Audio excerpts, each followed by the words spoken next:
مدینے والے مصطفیٰ سے کہیں نہ کہیں آج امت مسلمہ کا رشتہ کمزور ہو چکا ہے۔ جی یہی وجہ ہے کہ ہمیں نہ جانے کتنی صعوبتوں کا، مشکلوں کا، دشواریوں کا سامنا، ورنہ یار ہمارے آقا کے تو گنبد خضرا میں آج بھی ہماری مغفرت کے لیے ہاتھ اٹھے ہوئے ہیں۔ بے شک بے شک یار ہم نے رشتے کو کمزور کیا، بے شک، ہم نے دوری بنائی مدینے والے سے، مدینے والے نے تو ہمیں شیب ابی طالب میں بھی نہیں بھلایا، بے شک بے شک، مدینے والے نے تو ہمیں معراج کی رات بھی نہیں بھلایا۔ بے شک بے شک، بار بار پروردگار کی طرف سے حکم ہوا، محبوب مانگو کیا مانگتے ہو؟ ہر بار میرے تمہارے نبی نے مانگا تو یہی مانگا، پروردگار میری گناہگار امت کی مغفرت فرما۔ بے شک بے شک، یار ہم نے کمزور کر لیا اپنے رشتے کو مدینے والے سے، ہم نے اس نبی کو بھلا دیا اس دنیا کی خاطر جس نبی نے ہمیں اپنے سجدوں میں بھی نہیں بھلایا۔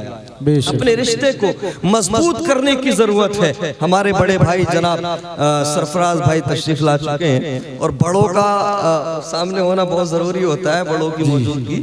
بہرحال کام میں مصروف ہوں گے، ذمہ داریاں زیادہ ہیں، ماشاءاللہ اللہ سلامت رکھے۔ میرے مصطفیٰ کریم صلی اللہ تعالیٰ علیہ وسلم کے پیارے دیوانوں، آقا کریم صلی اللہ تعالیٰ علیہ وسلم سے جو رشتہ اللہ نے بنا دیا، نبی اور امتی کا رشتہ، یہ بڑا بہترین رشتہ ہے۔ آقا کریم صلی اللہ تعالیٰ علیہ وسلم کے ہاتھ آج بھی اٹھے ہوئے ہیں۔ یار انہوں نے تو ہمیں اپنے سجدوں میں بھی نہیں بھلایا۔ جانتے ہو آپ 1400 سال پہلے میرے تمہارے نبی رات کو اٹھا کرتے، اور رات کے آخری حصے میں، رات کے آخری پہر میں، جب ساری دنیا اپنے بستروں کے اندر ہوتی تھی، جب ساری دنیا آرام کرتی تھی، ساری دنیا آرام کر رہی تھی، لیکن میرے تمہارے نبی اللہ اکبر ہر رات کو آخری حصے میں جاگتے، اور جاگنے کے بعد تہجد ادا کرتے، اور تہجد ادا کرنے کے بعد میں بیٹی فاطمہ کے لیے نہیں، بیٹی سیدہ زینب کے لیے نہیں، بیٹی ام کلثوم کے لیے نہیں، حسنین کریمین کے لیے نہیں، بلکہ ہاتھوں کو اٹھاتے اور دعا کرتے تو اس گناہگار امت کو بچانے کے لیے نعرہ تکبیر، نعرہ تکبیر، نعرہ رسالت، نعرہ رسالت، علماء علیہ سنت، حج کا سفر، مدینہ کا سفر ہو، عمرے کا سفر، حضرت علامہ قاری امتیاز بغدادی صاحب قبلہ زندہ باد، زندہ باد۔ اللہ اکبر۔ میں پوچھنا چاہتا ہوں کیوں دل نہ دیا مدینے والے کو، کیوں پیار نہ کیا مدینے والے سے، کیوں محبت نہ کی مدینے والے سے؟ یاد رکھو مسلمانوں، یہ زندگی ایک دن ختم ہونا ہے، دھڑکنیں رکنی ہے، سانسیں رکنی ہے۔ قسم خدا کی ساری دنیا میں وفا ہو جائے گی، جب تک ہماری دھڑکنیں چلتی ہیں، ہماری امپورٹنس کا ہمیں احساس دلایا جاتا ہے، ہماری اہمیت کی بات کی جاتی ہے۔ دیوار میں لگی ہوئی ہر اینٹ یہ سمجھتی ہے کہ دیوار اس کی وجہ سے رکی ہوئی ہے۔ نہیں پیارے، اگر آپ خود کو بہت امپورٹنس سمجھتے ہو کہ ہماری بہت زیادہ امپورٹنس ہے، ہم بہت زیادہ قیمتی ہیں، تو پرسوں نہیں کل مر کے دیکھ لو، یہ دنیا نہ کسی کے جانے سے رکی تھی نہ کسی کے جانے سے رکے گی۔ تو پھر مجھے بتا، اس دنیا کو خوش کرنے کے لیے، اس دنیا کو راضی کرنے کے لیے تو نے قرآن کو اٹھا کر طاق میں کیوں رکھا؟ تو نے مسجدوں کا راستہ کیوں بھلایا؟ تو نے ماں باپ کی نافرمانیاں کیوں کی؟ اللہ اکبر کبیرہ۔ میرے مصطفیٰ کریم کے پیارے دیواروں، جس دن دھڑکنیں رکیں گی، قبر کے اندر دفن کر کے لوگ ایسے بھاگیں گے جیسے جانتے ہی نہیں تھے۔ اللہ اکبر۔ اندھیری قبر ہوگی، کوئی پوچھنے والا نہیں ہوگا، کوئی پکارنے والا نہیں ہوگا۔ اللہ اکبر۔ حضرت عثمان غنی ذو النورین رضی اللہ تعالیٰ عنہ، آپ تو داماد پیغمبر ہیں، جن کی حیا کا جواب نہیں، جن کے تقوی کا جواب نہیں، جن کو جنتی ہونے کا سرٹیفکیٹ کسی اور نے نہیں بلکہ مدینے والے آقا نے دیا ہو۔ اللہ اکبر۔ جب آپ قبرستان جاتے تو ساروں قطار رونے لگتے، آپ کے خادم نے دیکھا کہ آپ کی آنکھوں میں آنسوؤں کا سیلاب ہے، چشمان مقدس سے آنسو جاری ہے۔ خادم عرض کرتا ہے، حضور آپ تو داماد پیغمبر ہیں، آپ کے نکاح میں تو مصطفیٰ کریم کی 2 بیٹیاں ہیں، آپ کیوں روتے ہیں؟ آپ تو خلیفۃ المسلمین ہیں، آپ تو امیر المومنین ہیں، آپ کی آنکھوں میں اتنے آنسو کیوں ہیں؟ اتنے مضطرب کیوں ہیں؟ اتنے بے قرار کیوں ہیں؟ اتنے بے چین کیوں ہیں؟ تو حضرت عثمان غنی فرماتے ہیں، کیا کیوں نہیں جانتا میرے نبی نے فرمایا ہے جو قبر میں کامیاب ہو جائے گا، قبر آخرت کی پہلی منزل ہے، جو قبر میں کامیاب ہو جائے گا وہی آخرت میں کامیاب ہو جائے گا۔ سبحان اللہ یا رسول اللہ۔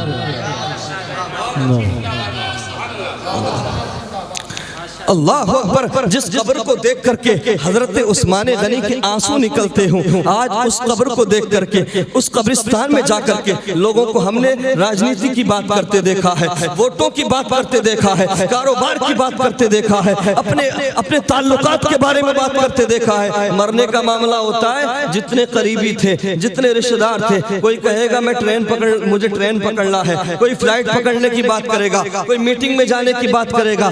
سب بے وفا ہو گئے، ساری دنیا نے منہ موڑ لیا. اللہ اکبر میرے مصطفیٰ کریم کے پیارے دیوانوں. لیکن سنو، جس اندھیری قبر میں یار کی یاری دم توڑ دے، جس اندھیری قبر میں بیوی کی محبت دم توڑ دے، جس اندھیری قبر میں نہ دولت کام آئے نہ شہرت کام آئے، اس اندھیری قبر میں اگر کچھ کام آتا ہے تو آمینہ کے لال کا پیار کا.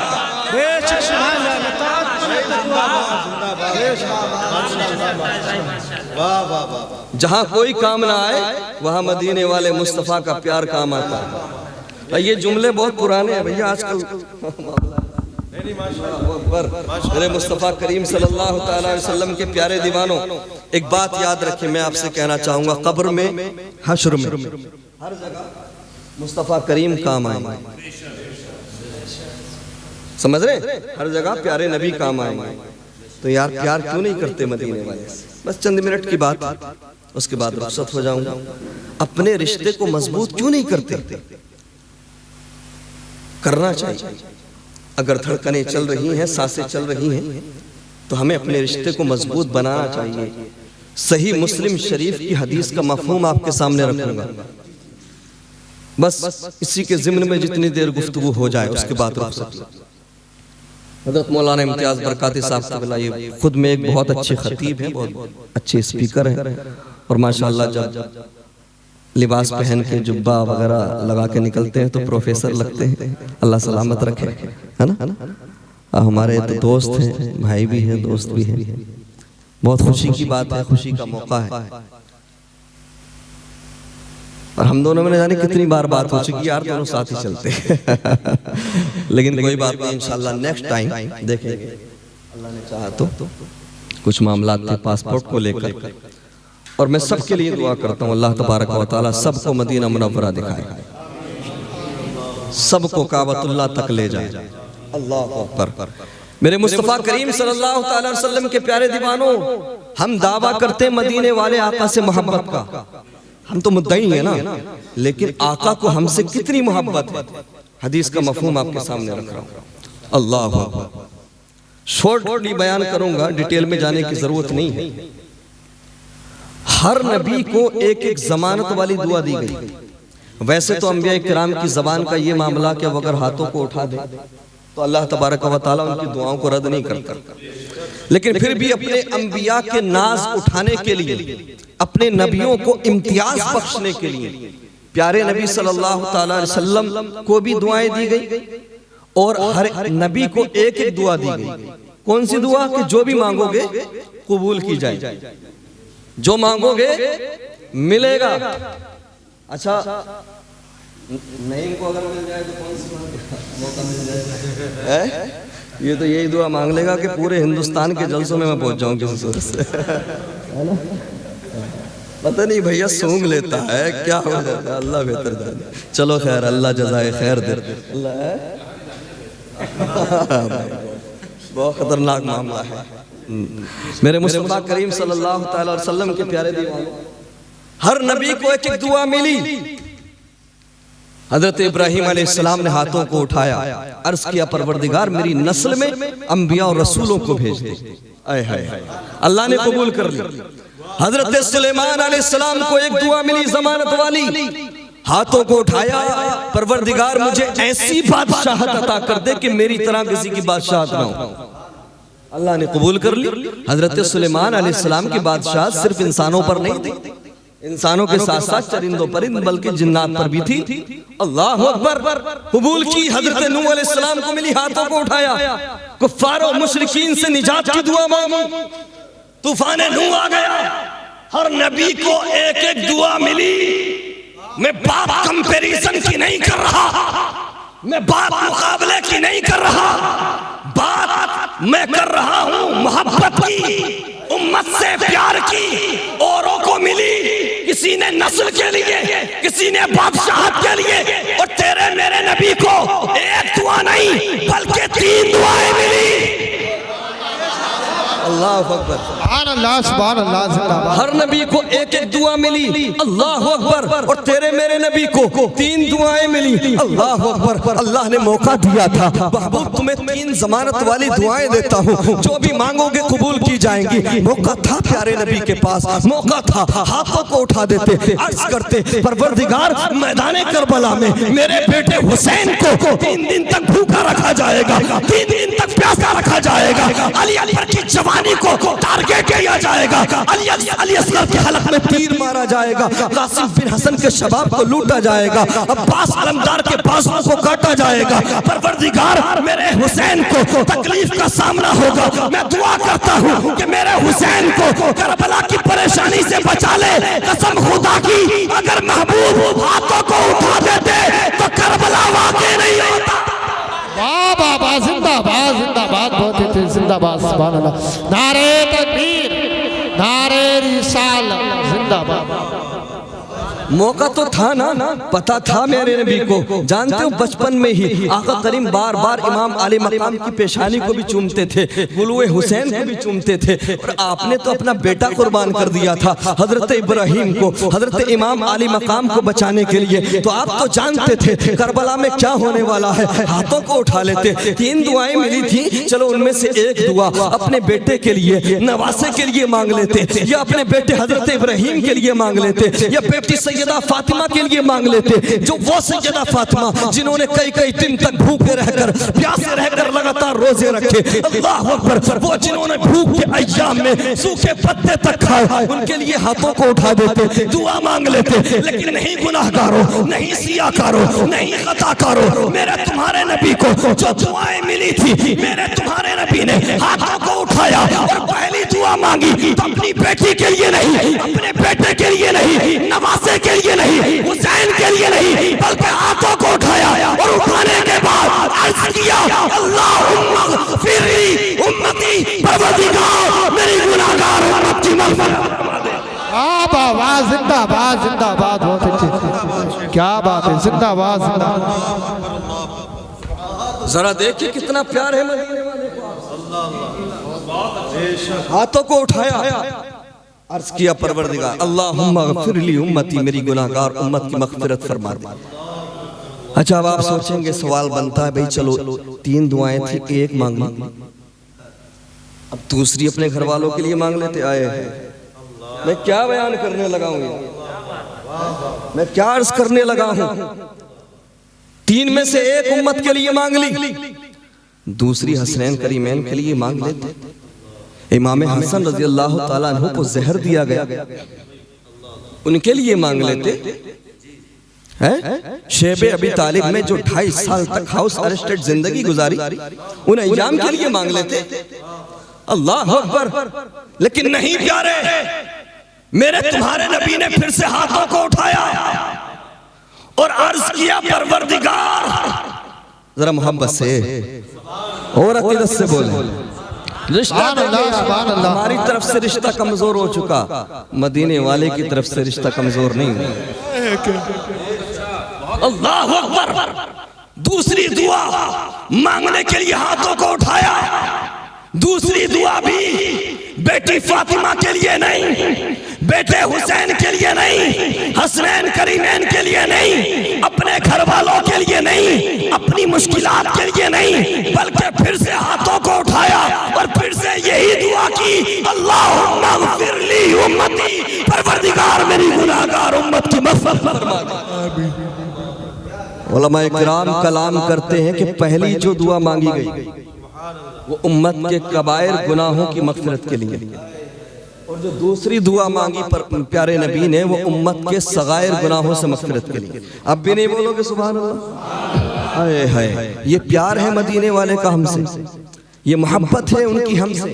ہم دیکھیں ہمارا رشتہ کتنا مضبوط ہے، ہم دیکھیں ہم نے اپنے رشتے کو کتنا مضبوط رکھا ہے۔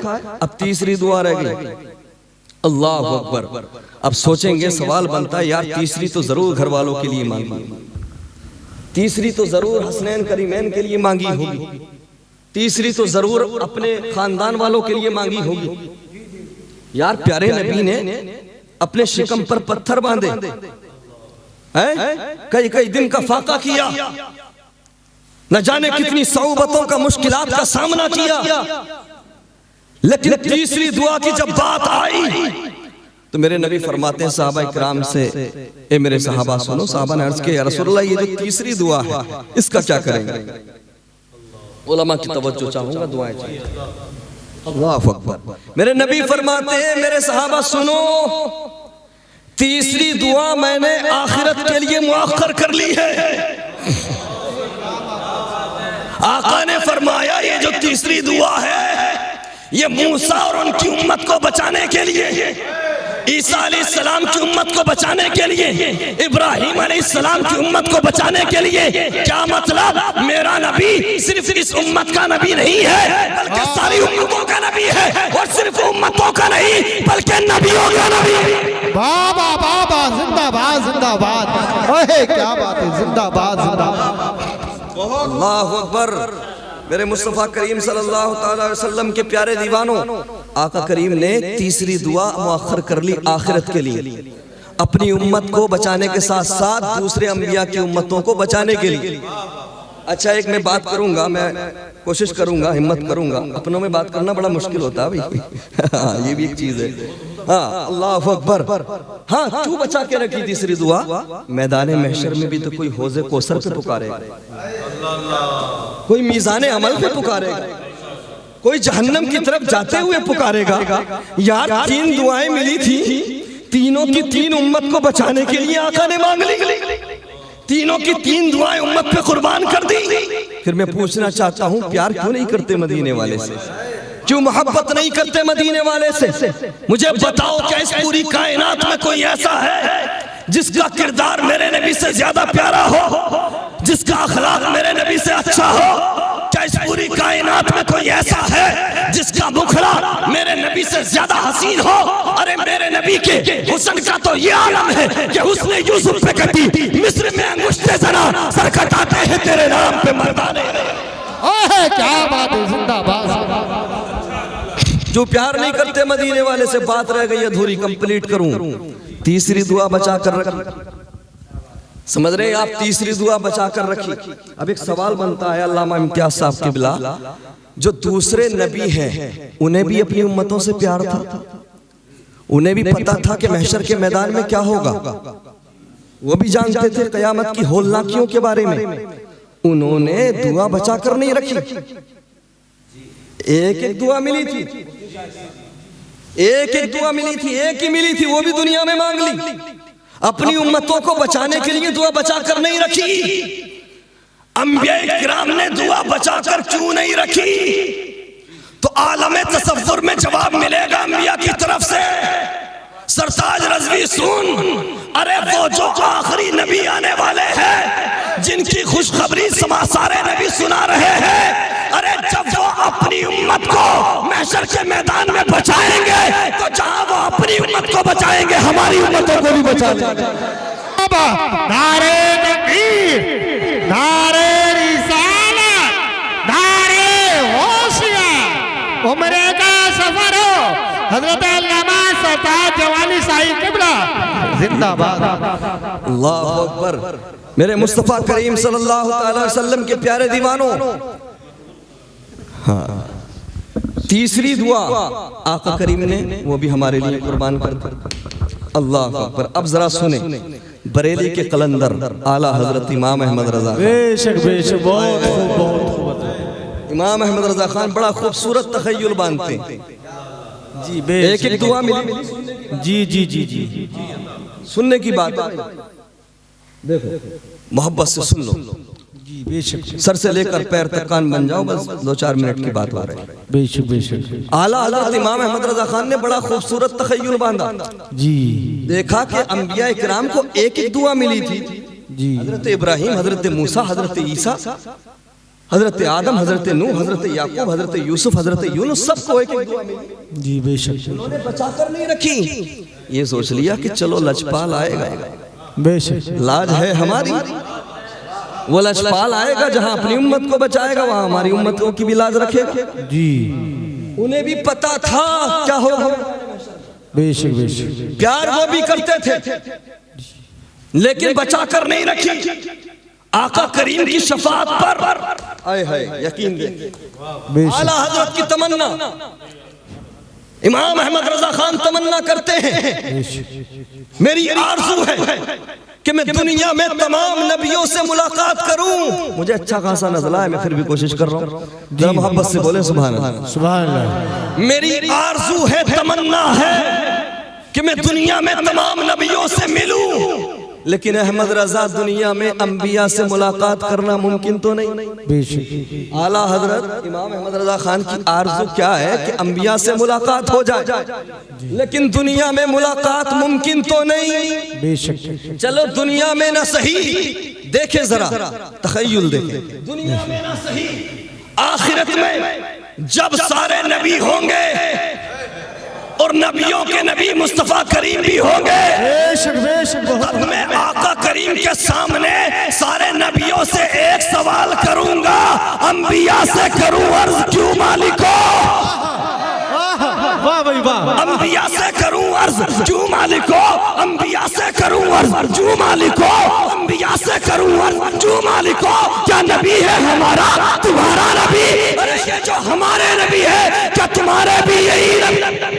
بے شک بہت خوب بہت خوب۔ سنتے جائیں، انبیاء سے کروں عرض کیوں مالکو، کیا نبی ہے ہمارا تمہارا نبی، ایک ایک دعا ملی تھی بچا کر نہیں رکھی، بچا کر نہیں رکھی، ایک ایک دعا ملی تھی دنیا ہی میں مانگ لی، یہ سوچ لیا کہ مصطفیٰ بچا لیں گے تو بچاؤ، بتاؤ ذرا یہ جو ہمارے آقا ہے، یہ جو ہمارے نبی ہے، کہ تمہارے بھی یہی آقا ہے، کہ تمہارے بھی یہی نبی ہے، انبیاء سے کروں عرض کیوں مالکو، کیا نبی ہے ہمارا تمہارا نبی، تو انبیاء کی طرف سے جواب ہوگا، احمد رضا سن، جیسے سب کا خدا ایک ہے ویسے ہی ان کا ان کا تمہارا ہمارا۔ بے شک سبحان اللہ، نعرہ تکبیر، نعرہ رسالت، مسلک اعلیٰ حضرت حضرت علامہ شیخ سردار رضوی مراد آبادی، نعرہ تکبیر، نعرہ رسالت، بہت خوب بھائی بہت خوب۔ انبیاء سے کروں عرض کیوں مالکو، کیا نبی ہے ہمارا تمہارا نبی، یہ جو ہمارے نبی ہیں کیا تمہارے بھی یہی نبی ہیں، تو جواب ہوگا جیسے سب کا خدا ایک ہے ویسے ہی ان کا ان کا تمہارا ہمارا نبی، قرنوں بدلی رسولوں کی ہوتی رہی، چاند بدلی سے نکلا ہمارا نبی، کیا خبر کتنے تارے کھلے چھپ گئے پر نہ ڈوبے نہ ڈوبا ہمارا نبی، ارے کون دیتا ہے دینے کو منہ چاہیے، دینے والا ہے سچا۔ بے شک بہت خوب بہت۔ اللہ اکبر یا رسول اللہ، زندہ باد زندہ باد۔ بہرحال کیفیت دوسری ہو گئی ہے، وقت بہت نکل جائے گا، جی جی سمجھ رہے ہیں آپ، اس لیے جو ہے کنٹرول کرنا مناسب ہے، چونکہ صبح کو بھی مصروفیات ہیں، بہت سارے کام ہیں، بہت اچھے سفر پہ جا رہے ہیں، جب ایسا ماحول بن جاتا کیفیت بن جاتی تو نہ ایک گھنٹے کا پتہ، جی گھنٹے کا پتہ کیوں بھئی، ہاں لیکن میں اپنی بات کو کمپلیٹ کر لوں۔ حضرت رابعہ بصری سنا ہے نام؟ جی جی حضرت رابعہ بصری کا نام سنا ہے، ہاں اللہ کی بہت بڑی نیک بندی، اور حضرت ابراہیم ابن ادھم رضی اللہ تعالیٰ عنہ، آپ تشریف لے جا رہے ہیں، آپ کو بھی موقع ملے گا انشاءاللہ، بولیے انشاءاللہ، انشاءاللہ۔ لیکن مدینہ میں جب بھی جائیں، مکہ میں جب بھی جائیں، یہ بھول کر کے آپ کون ہیں، یہ بھول جائیں کہ آپ ہیں کون، جی جی کہاں سے آئے ہیں، آپ کا اسٹیٹس کیا ہے، لیول کیا ہے، سب بھول کر جائیں۔ اللہ اکبر، آپ کے لیے بات کر رہا ہوں، یہ تو الحمدللہ خود عالم ہیں، سب جانتے ہیں، کیوں جو خود کو کچھ سمجھ کر جاتے ہیں انہیں کچھ نہیں ملتا، اور جو بندے ناچیز بن کے جاتے ہیں اپنی جھولیاں بھر کے لاتے ہیں۔ اللہ اکبر. حضرت ابراہیم بن ادھم رضی اللہ تعالیٰ عنہ نے فیصلہ کیا کہ میں اس انداز میں کعبۃ اللہ جاؤں گا، مکہ مکرمہ جاؤں گا کہ اس انداز میں کوئی نہ گیا ہوگا. جانتے ہو کیا کیا؟ ہر قدم پہ 2 رکعت نفل نماز پڑھی آپ نے. یعنی فرائض و واجبات کے علاوہ ہر قدم پہ 2 رکعت نفل نماز پڑھتے. ایک قدم رکھا پھر 2 رکعت نفل نماز پڑھتے، پھر آگے بڑھتے. اس طرح سے 14 سال میں حضرت ابراہیم بن ادھم رضی اللہ تعالیٰ عنہ پہنچے. کہاں؟ کعبۃ اللہ. لیکن جیسے ہی کعبے کے صحن میں داخل ہوئے دیکھا خانہ کعبہ کا روحانی وجود نہیں. اللہ اکبر. ذرا دیکھو تو صحیح، ہر قدم پہ سجدہ کر کے گئے تھے جی بے شک، لیکن خانہ کعبہ کا روحانی وجود نہیں. حیرت میں پڑ گئے کہیں میری روحانی بصیرت ختم تو نہیں ہو گئی. حکم ہوا ابراہیم انتظار کرو، کعبۃ اللہ کا روحانی وجود ہماری کسی نیک بندی کا استقبال کرنے گیا ہے.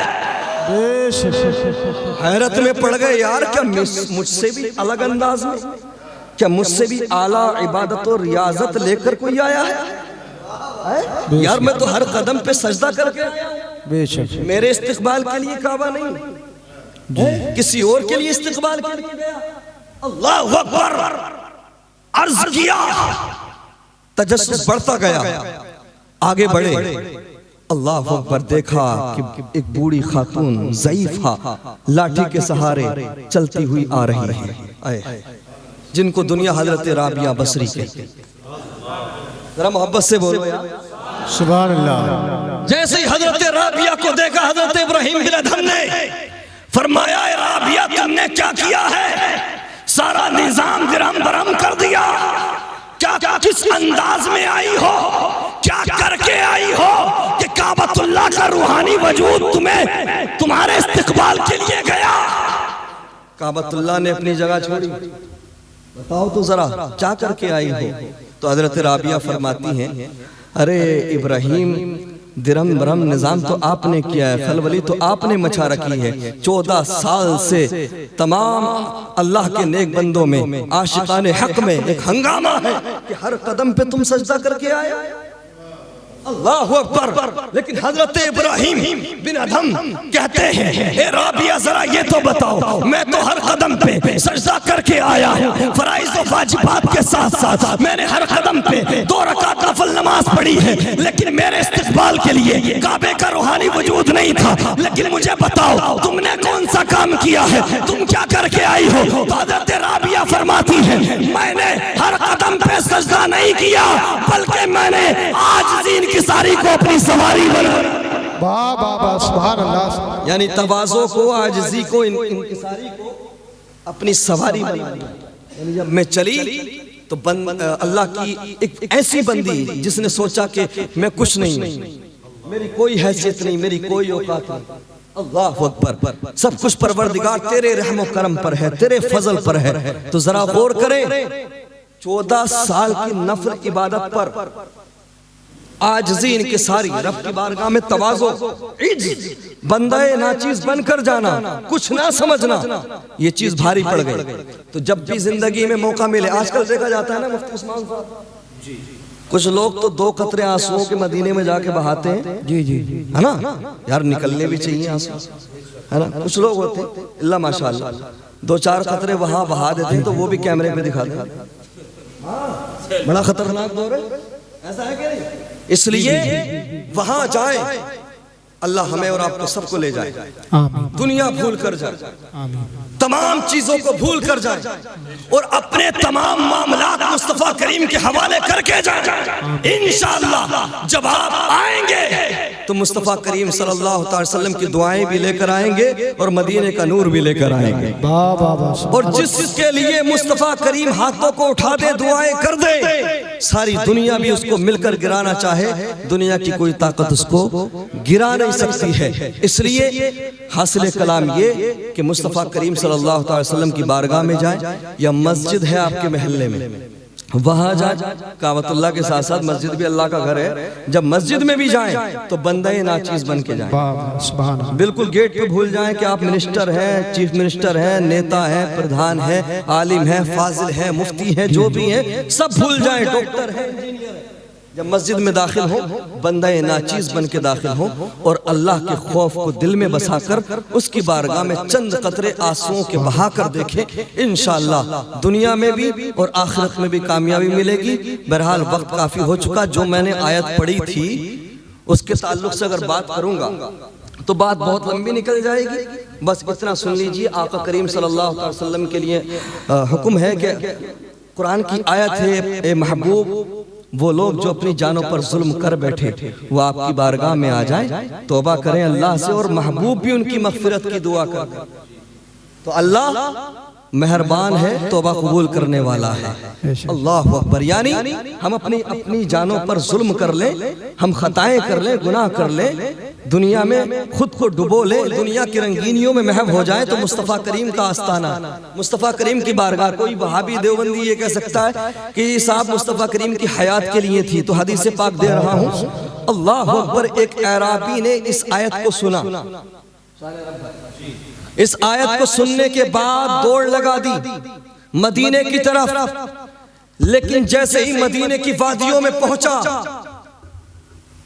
اندر جانے کے بعد اس نے پتا کیا کہ مصطفیٰ کریم کہاں ملیں گے، تو بتایا گیا جس نبی سے تو ملاقات کرنے آیا ہے صلی اللہ علیہ وسلم، اس نبی کا وصال ہو چکا ہے، وہ دنیا سے رخصت ہو چکے ہیں.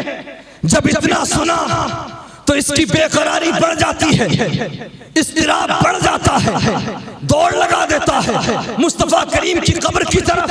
من زارا قبری وجبت لہو شفاعتی، جو مفتی صاحب فرما رہے تھے سن لو. اللہ اکبر. دوڑ لگائی قبر کی طرف، قبر پہ پہنچا، عرض کیا یا رسول اللہ میں نے قرآن پڑھا، قرآن کے اندر ہے کہ جب تم اپنی جانوں پر ظلم کر لو تو میرے محبوب کے پاس آ جاؤ. اگر تم میرے محبوب کے پاس آ کر دعا کرو گے اور میرے محبوب ہاتھوں کو اٹھائیں گے تو تمہاری مغفرت ہو جائے گی. یا رسول اللہ آپ دنیا سے رخصت ہو گئے، آپ تو ہماری آنکھوں سے اوجھل ہو گئے، اب تو آپ ہمارے سامنے نہیں ہیں. یا رسول اللہ اب ہماری مغفرت کون کرائے گا؟ یا رسول اللہ اب ہمیں بچانے کون آئے گا؟ یہ آنکھوں میں آنسو لیے دل شکستہ عاشق اتنا کہہ کر نبی کے روزے سے واپس پلٹنے لگتا ہے. میرے نبی ایک صحابی رسول کے خواب میں آئے اور فرمانے لگے میرے اس دل شکستہ عاشق کو جا کر روک لو، اسے بتا دو کہ تمہارا نبی تمہیں چھوڑ کر نہیں. اسے جا کر روک لو اور اسے بتا دو کہ تمہارا نبی تمہیں چھوڑ کر نہیں گیا ہے، بلکہ سنو تم میری قبر پہ آئے ہو، تمہاری قبر پہ، میری قبر پہ آنے کے صدقے میں اللہ نے تمہارے گناہوں کو معاف کر دیا. من زار قبری وجبت لہو ولو انہم ظلموا انفسہم جاؤ کا قرآن. اللہ اکبر. تو حضرت بھی جا رہے ہیں، اللہ ہمیں بھی لے جائے، آپ کو بھی لے جائے. تو مصطفیٰ کریم کی بارگاہ میں جا کر اپنے گناہوں سے بھی تائب ہو اور اپنے خاندان کے لیے، اہل و عیال کے لیے جو لوگ رخصت ہو گئے. میں یاد کر رہا ہوں کہ اگر آج علامہ امتیاز صاحب کے والد گرامی مرحوم جناب صفدر حسین صاحب ہوتے، اللہ ان کے درجات بلند فرمائے. بہت رش اور وہ بھی سفر میں ہوتے، بہرحال وہ بہت اچھی جگہ ہے، اللہ ان کے درجات کو بلند فرمائے. اور پروردگار سے دعا ہے اس خاندان سے، اس گھر سے جتنے بھی لوگ ایمان کی حالت میں گئے ہیں اللہ ان کی مغفرت فرما کر ان کے درجات کو بلند فرمائے. اللہ سے دعا ہے پروردگار اس سفر کو مبارک فرمائے اور ہماری امی جان کی حاضری کو اور ہمارے بھائی صاحب کی حاضری کو اللہ قبول فرمائے. ایک مرتبہ کلمہ طیبہ پڑھ لیجئے، لا الہ الا اللہ محمد رسول اللہ صلی اللہ علیہ وسلم.